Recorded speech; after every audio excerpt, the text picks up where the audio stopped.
Bonjour. Le monde de la prostitution martiniquaise est en ébullition. Pensez donc, 2 meurtres en un mois.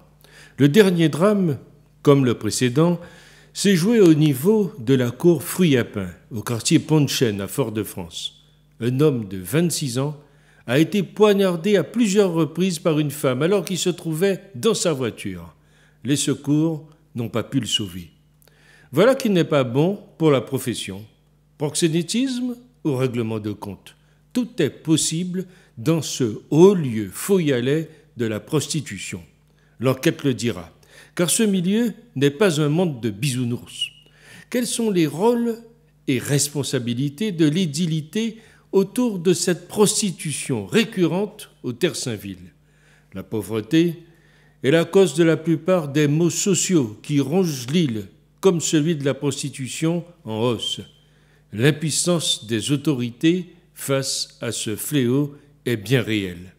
On assiste toujours plus à une énorme fracture sociale dans l'île. D'un côté, une population aisée et vivant dans des quartiers hors de danger, et de l'autre, une population d'immigrés vivant surtout dans les banlieues de Fort-de-France et singulièrement au Terre-Saint-Ville. Cette concentration facilite la montée de la violence dans toutes ses formes. La solution? La situation est trop avancée pour envisager une solution immédiate. Mais à 26 ans, se faire tuer pour une relation tarifée, quelle triste fin pour un jeune. Payer, c'est favoriser l'esclavage sexuel. La prostitution, par choix ou nécessité, est un monde violent, aussi bien pour les prostituées que pour les clients.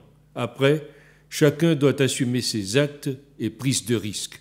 Il y a beaucoup trop de voyous qui veulent consommer gratos. La préfecture et l'État, surprévoyant dans les domaines qui ne les regardent pas, surtout d'ailleurs dans ces domaines-là, ne les répéteront jamais assez. Aller à la pute peut nuire gravement à votre santé, sauf avec une cotte de maille, maintenant en plus du chapeau. C'est ce que je crois.